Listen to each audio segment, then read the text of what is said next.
My name is Rene Ariola, and I am the writer, artist, creator of the Realm Ethereal, which is a magic, fantasy, sci-fi comic book that I'm creating, and it's online to read for free.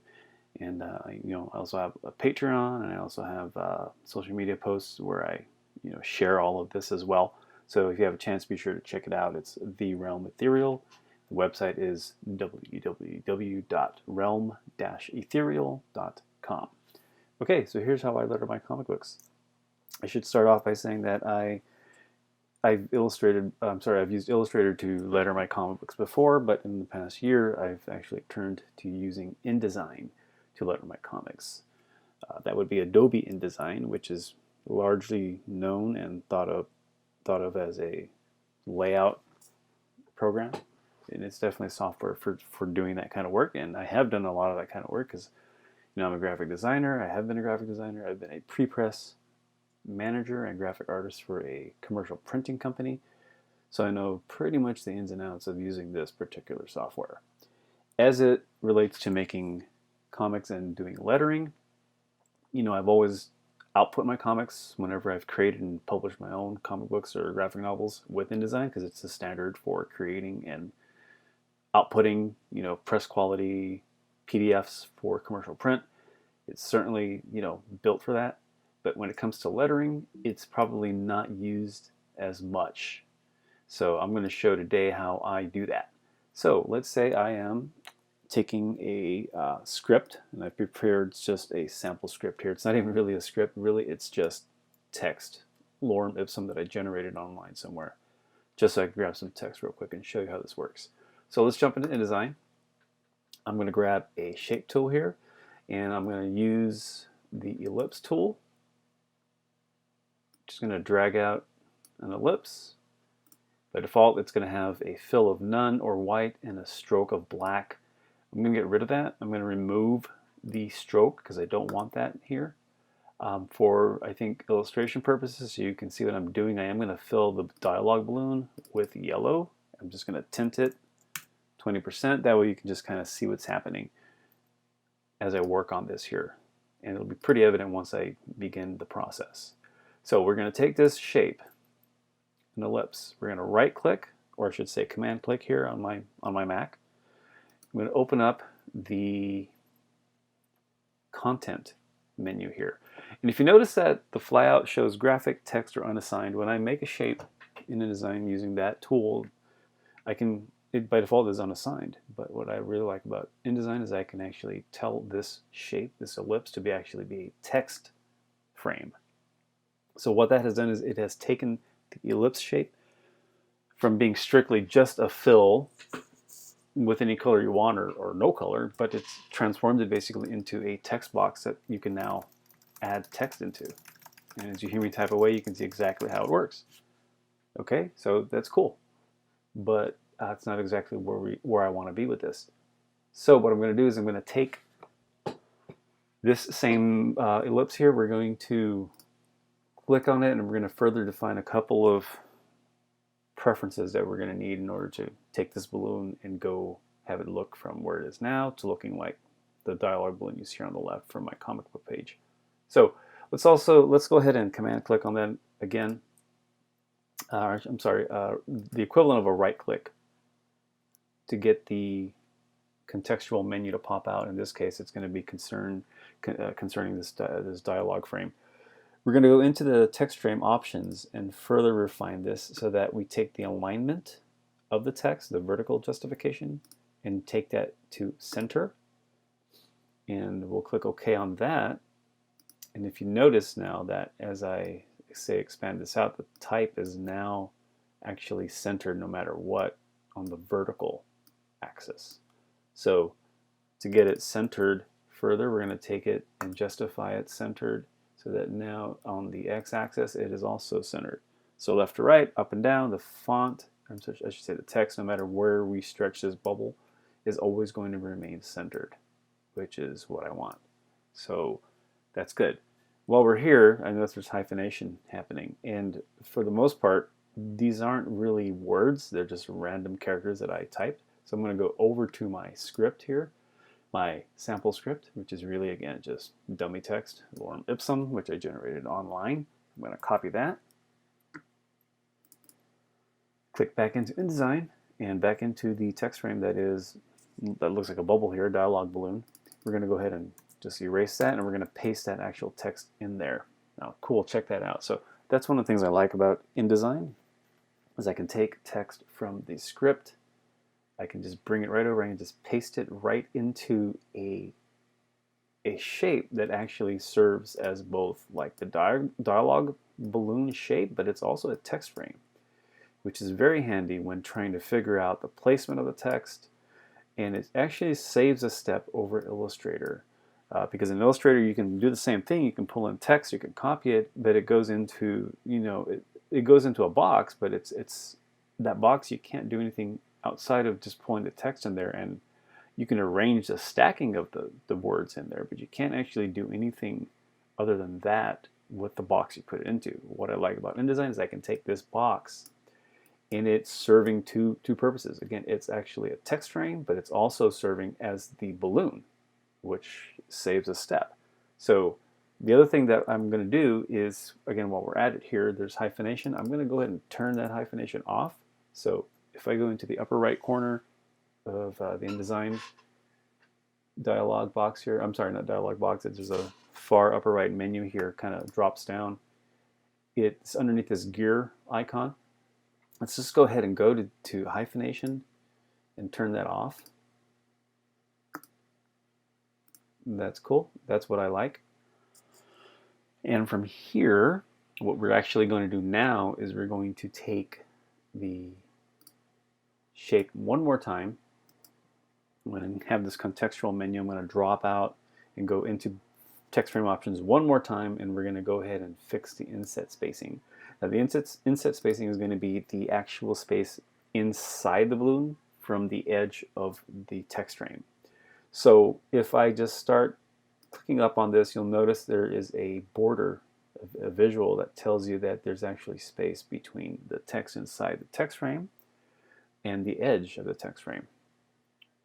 So if I keep clicking, I can show you, you can see how much space you can add around or in between the edge of the text frame and the text itself. So this is really handy to create enough breathing space between what will eventually be the border of the balloon and the text that's in there. So for me personally, I tend to have it at about a 1/16 of an inch, so 0.062. So I'm going to leave it there, click OK.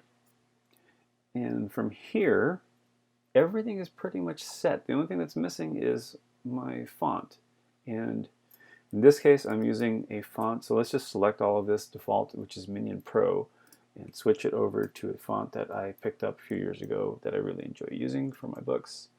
It's called CC Monologus Regular, and that is a Comic Craft font for anyone who wants to know. Again, there's a million fonts out there you can use. I just happen to like this one. And the typeface is CC Monologus, but the size when it comes to comic books, I think I'm using 7, 8, or 9. I'm not sure. We'll just check. Looks like it might be 7.5, maybe 7 or 7.5. For this illustration, for this example video I'm making, let's just make it all 7.5. Okay, good. 7.5. Nice. All right, cool. So we now have the font in place. We have the inset spacing set up within the text frame. Again, the text frame in this case is actually our dialog balloon. And we're basically setting this up so that we can have our text be totally pulled in and lettered, our comic book lettered in InDesign. So now the other issue that I have is the shape of the balloon itself. Nothing wrong with having these elliptical shapes. I see them all the time. But for me, I kind of like something that kind of gives the appearance that it may be just a little more hugging and closer to the actual text block that is within the text frame. Because I think it just stacks nicely, and it gives it just a nice shape of the text that is pleasing and easy to read, in my opinion. So what we're going to do is we're going to switch from this direct selection tool, which is this black arrow icon, and go into the white arrow icon here. And I'm going to click on this little node here. There's the text frame. If I click on it with the white arrow tool, which actually I think is the direct select tool, I'll have to check on that. Anyway, you'll see that there's 4 little nodes here. I'm going to click on the top one. You'll see these handles fly out on either side. That's if you want to, adjust the shape, like so. In this case, I don't need to do either of those. All I need to do is click on the one and isolate that node by itself, or that point. And just with the arrow button, the down arrow, I'm just going to push that down. I'm going to grab the bottom node here on the up arrow key. I'm just going to push up on that. And if you notice, I have this pretty cool looking shape. I mean, that's the shape I like for my dialog balloons. That's about the amount of space in between the text block within the text frame. And then from here, let's see, everything looks pretty good. If I want, I can also, as an example, I can go into this and highlight this text and adjust the kerning on that. Let's see what happens. Let me adjust that. You see how I can tighten that up just slightly? And it basically adds a little more, everything nice and snug and fit. So that's how I set up the first part of the dialog balloon.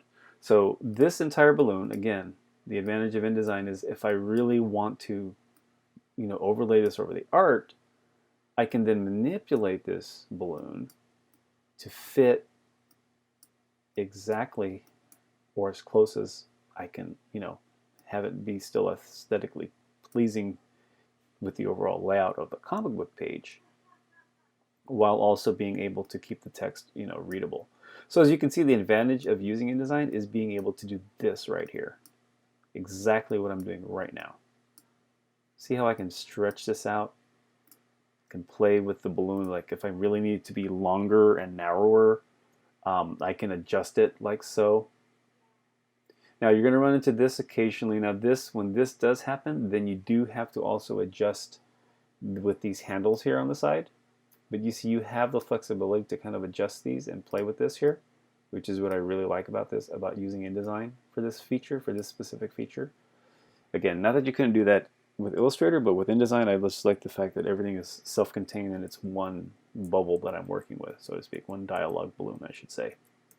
So anyway, you have the flexibility to do all of that when it comes to lettering and InDesign. And I find generally that I don't really,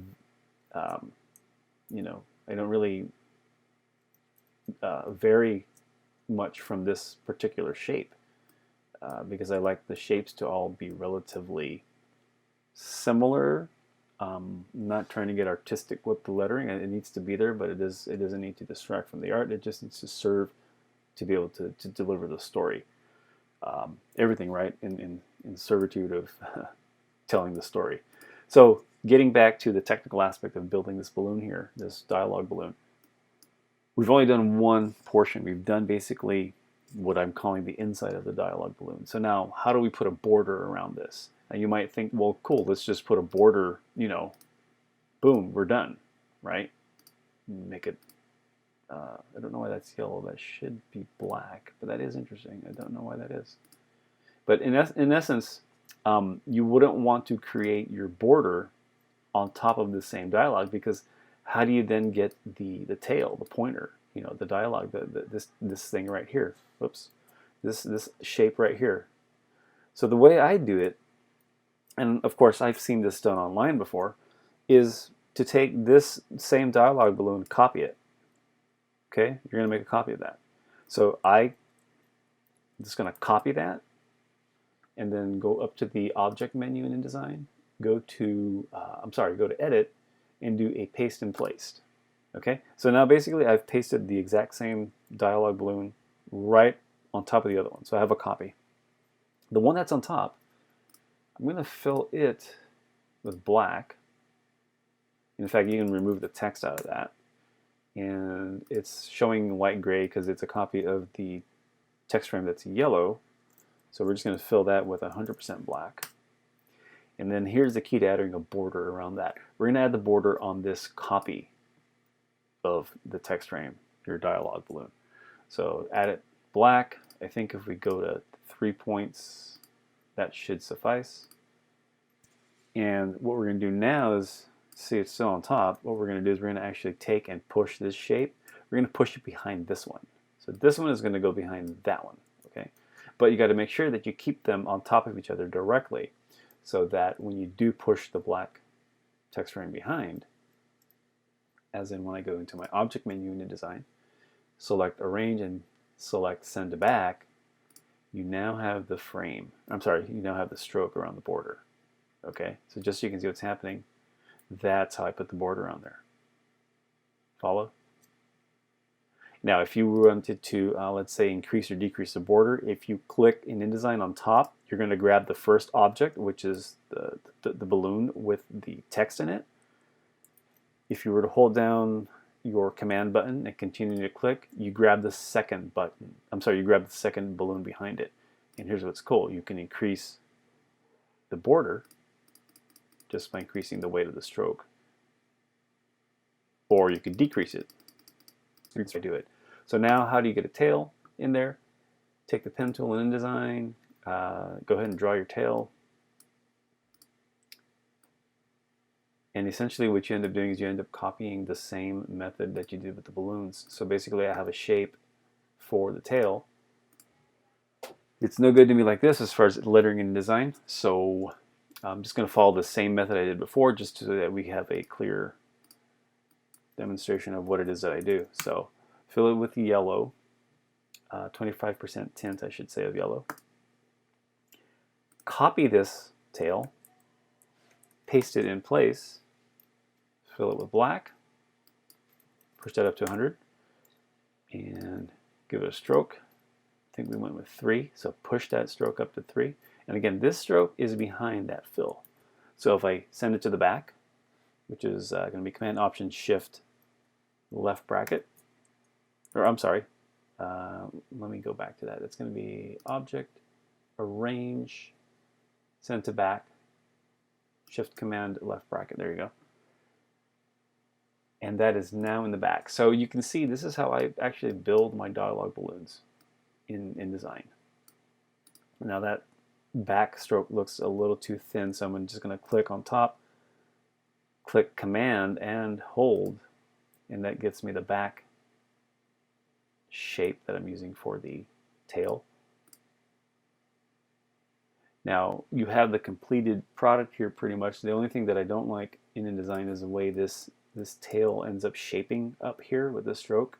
So what I want to do is grab both of these. Okay, this is basically the fill. This is essentially a fill with a stroke added, which when combined and overlapped create the completed tail. Grab both of those, go into this stroke palette, and go under the join and change the join. Select the middle icon, which is the round join, and I find that it neatly kind of takes care of that right there. It's more aesthetically pleasing to my eye. So that's basically how I add the pointer to the text frame, which is the dialogue balloon in this case. Now if you were to create a second dialogue balloon, let's just option command or option click this here and create a duplicate of it. If you wanted to join the two, you could take your pen tool, follow the same process to draw a connector. But in this case, I'll show you a trick. I can just take even this same tail here and rotate it around. If I need to flip it, I can. Rotate it some more for whatever reason. That just logically seems to flow for me right here. And you can see now that I have the connector between the two dialogue balloons. And again, to give you an understanding of how this works, let me just show you that really it's just a matter of how you stack these items, because really this is all we're doing here. Whoops, forgot this one here. All we're really doing is just taking these 4 elements in this example, the tail, the connector, and the 2 text frames, which are dialogue balloons, and just creating what we need to serve as far as where the text goes into and creating the shape. And once we have the shape, we're duplicating those shapes with these here and adding strokes to the outside. You just have to make sure that all these elements here are centered with the back shapes, so that you then have the stroke that forms around them. And just a little tip here, sometimes if I can do it, I like to actually join my bubbles this way if possible. So that's pretty cool. The only thing you have to worry about when you do something like this is the stacking consideration.